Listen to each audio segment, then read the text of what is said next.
இனிய காலை வணக்கம் அண்ட் வெல்கம் டு வணக்கம் தமிழா. வழங்குவோர் புமெக்ஸ் வெஸ்டர்ன் பிரீவ்ஸ் உடன் வழங்குவோர் லெவிஸ்டா இன்ஸ்டன்ட் காஃபி மற்றும் தி ஐ ஃபவுண்டேஷன் கண் மருத்துவமனை. 2022 ஆண்டுக்கான சாகித்ய அகாடமி விருதுகள் அறிவிக்கப்பட்டிருந்தது. இதுல தமிழ்ல அகதி பதிப்பகம் வெளியிட்டுள்ள காலாபாணி அப்படின்ற சரித்திர நாவலுக்கு சாகித்ய அகாடமி விருது கிடைச்சிருக்கு. ஸோ இந்த சரித்திர நாவலை எழுதிய எழுத்தாளர் இலக்கிய உலகத்தின் மிகப்பெரிய பங்களிப்பு அளித்து வருபவர் மட்டும் கிடையாது, இந்திய ஆட்சி பணியிலும் பணியாற்றிய திறமையான ஒரு அதிகாரியும் கூட. கலெக்டராக பல்வேறு மாவட்டங்களில் பணியாற்றி இருக்காரு. தமிழ் மீதும் வரலாறு மீதும் மிகவும் பற்றுடைய இவர் ஒரு வரலாற்று பேராசிரியர், வரலாற்று ஆய்வாளரும் கூட. தமிழின் மிக முக்கியமான தவிர்க்க முடியாத எழுத்தாளர்கள்ல ஒருவர். அண்ட் தமிழக அரசின் பல்வேறு துறைகளில் முக்கியமான பொறுப்புலையும் இருந்திருக்காரு. தமிழ்நாடு கூட்டுறவு சங்க தேர்தல் ஆணையராக பணியாற்றி ஓய்வு பெற்றவர். கண்டிப்பா அஸ்வத். சேரர் கால செப்பேடுகள், சோழர் கால செப்பேடுகள், பாண்டியர் கால செப்பேடுகள், சட்ட வல்லுநர் திருவள்ளுவர், பாத்தாளி இப்படின்னு பல நூல்களை எழுதியவர். அது மட்டும் இல்லாமல் வந்தவாசி போர் 250, கம்பளை இப்படின்னு பல நூல்களுக்கு பதிப்பாசிரியராகவும் இருந்திருக்காரு.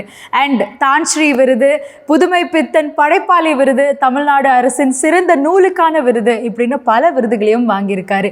இந்த எல்லா பெருமைக்கும் சொந்தக்காரரான ஓய்வு பெற்ற IAS அதிகாரி, எழுத்தாளர், மதிப்புக்குரிய திரு ராஜேந்திரன் அவர்களை வரவேற்பதில் வணக்கம் தமிழா மகிழ்ச்சி அடைகிறது. வணக்கம் சார். வணக்கம். எப்படி இருக்கீங்க சார்? நல்லா இருக்கேம்மா. And sir, first Sahitya Akademi விருதுக்காக வணக்கம் தமிழா சார்பாக எங்களுடைய மிகப்பெரிய வாழ்த்துக்கள். நன்றி. அண்ட் சார், ஸோ இந்த மொமெண்ட் எங்கள் எல்லாருக்கும் ரொம்ப பெருமையாக இருக்குது. ஸோ நீங்கள் எப்படி ஃபீல் பண்ணுறீங்க இந்த விருது அறிவித்த உடனே? எனக்கு ரொம்ப சந்தோஷமாக இருந்தது. குறிப்பாக இது தெரிஞ்ச பல பேர் ஃபோன் பண்ணி என்ன சொன்னது இந்த மாதிரி இந்த விருது எங்களுக்கே கிடைச்ச மாதிரி இருக்குது அப்படின்ற மாதிரி சொன்னாங்க. அதுக்கு மெயின் காரணம் என்னுடைய பழக்கம் அது முக்கியமாக இருந்தால் கூட நான் எடுத்துக்கொண்ட சப்ஜெக்ட் முக்கியம். அவங்களுக்கு எல்லாத்துக்கும் நெருக்கமான சப்ஜெக்ட்டு. நம்மளுடைய பழம் பெருமைகளை பேசக்கூடிய, நம்முடைய வீரம் தியாகம் அதை பற்றி பேசக்கூடிய அந்த கதை களமாக இருந்ததுனால எல்லாருமே இந்த புத்தகத்தை தங்களுக்கு நெருக்கமான புத்தகமாக கருதுனாங்க. அதனால் இந்த விருது கிடைச்சப்போ கூட எல்லாருமே தங்களுக்கு கிடைச்சதாக கருதுனாங்க. சார், அதே மாதிரி 1801 6 மாதங்கள் நடந்த காளையார் கோயில் போரை பற்றி தான் காலாபாணி நாவல் எழுதியிருக்கீங்க. எப்படி சார் இந்த ஐடியா வந்துச்சு, அதை பற்றி சொல்லுங்கள். இது குறித்து நம்ம தமிழ் மக்களுக்கு எல்லாருக்குமே நல்ல ஒரு செய்தி எல்லாருக்கும் தெரியும். ஏன்னா வீரபாண்டிய கட்டபொம்மன் திரைப்படம் வந்திருக்கு, அதே மாதிரி சிவகங்கை சீமைன்னு படம் வந்திருக்கு. எனக்கு முன்னால் பல பேர் இதை பற்றி எழுதியிருக்காங்க. டாக்டர் கே ராஜயன், அப்புறம் மீ மனோகரன், கமால், அப்புறம் மாரி சேர்வை, அவங்க எல்லாருமே இதை பற்றி எழுதியிருக்காங்க. பட் சிலது இங்கிலீஷில் இருக்குது. பட் பொதுவெளியில் பெரிதாக அறியப்படலை. அதனால் இந்த நிகழ்வுகளை சாதாரண வாசகர்களும் தெரிஞ்சுக்கணும் அப்படின்றதுக்காண்டி சிறு புனைவுகளோட பட் வரலாற்று செய்திகளை எந்த செய்திகளை மீறாமல் அந்த மாதிரி ஒரு எழுதணும்னு ஒரு யோசனை வந்தது. அதில் பண்ணது. அண்ட் சார், இதுக்கு முன்னாடி நீங்கள் எழுதின ஒரு நாவல் 1801. ஸோ அதோடைய களம் பற்றி சொல்லுங்கள். அதோடைய தொடர்ச்சி தான் இந்த காலாபாணியா? அது எப்படின்னா 1801 இதில் அதாவது ஊமத்துறை ஜெயிலிருந்து விடுவிச்சாங்க. பாளையங்கோட்டை ஜெயிலிருந்து மருது பாண்டியருடைய ஆட்கள் 3 பேர், போத்திப்பகடை, கிருஷ்ணன் சேர்வைக்காரர், பாண்டியன் நாயக்கர், இந்த 3 பேர் சேர்ந்து தான் அவங்கள விடுவிச்சது. 16 பேரை நீ யோசிச்சு பாருங்க. 3 பேர் ஒரு பெரிய கட்டுப்பாடு உள்ள ஒரு சிறையை, பாளையங்கோட்டை ஜெயிலை உள்ளே புகுந்து 16 பேரை வெளியே கொண்டு வந்தாங்க. அது பிப்ரவரி மாதம் 11ஆம் நடந்தது 1801. அன்றைக்கு ஒரு 6 நாளில் போய் அவங்க பாளையங்கோட்டையை போய் அங்கே பாஞ்சாலங்குறிச்சி போய் ஒரு 6 நாளில் கோட்டையை, இடிஞ்சு போன கோட்டையை திருப்பி கட்டி யுத்தம் ஆரம்பித்தது. அந்த பீரியடு ஆரம்பித்து முடிஞ்சது அக்டோபர் மாதம் 24ஆம் மருது சகோதரர்கள் தூக்குல போட்டுற வரைக்கும் அந்த போர் நடந்தது. அந்த காலகட்டத்தை 1801 அப்படின்ற நாவலை எழுதியிருந்தேன். அதுக்கு பின்னால் காலாபாணி எழுதுன்றது நான் எழுதினேன்னு சொல்கிறத விட காலம் அதுவே எழுதிக்கிடுச்சுன்னு தான் சொல்லுவேன். ஏன்னா அதுக்கு அடுத்து நான் தொடரணும்னு நினைக்கவே இல்லை, அப்படியே விட்டுலாம் நினச்சேன். ஆனால் அந்த 1801க்கு மலேசிய அரசாங்கத்தினுடைய டான்ஸ்ரீ அப்படின்னு ஒரு பெரிய அவார்டு. அதுக்கு தமிழ் எழுத்தாளர்களுக்கு தரக்கூடிய மிகப்பெரிய தொகை அதுதான், 8 லட்ச ரூபா. அது மாத்திரம் இல்லை, அங்கே கூப்பிட்டு அவங்க 2 days அங்கே நம்ம இருக்கலாம், அங்கே இருந்து எல்லாம் சுற்றி காமிப்பாங்க. அப்போ அவங்க காமிச்சப்போ எனக்கு பழக்கமானது தான் பினாங்கு தீவு. ஓகே. அந்த பினாங்கு தீவில் நான் உட்காந்து போய் பார்த்துக்கிட்டு இருந்தேன். அங்கே ஜார்ஜ் லெய்த்னு ஒரு பேரை பார்த்தேன், ஒரு தெரு பேர். 1801 805 வரைக்கும் அந்த பகுதியினுடைய கவர்னராக வந்திருக்கார், அந்த தீவினுடைய கவர்னர்.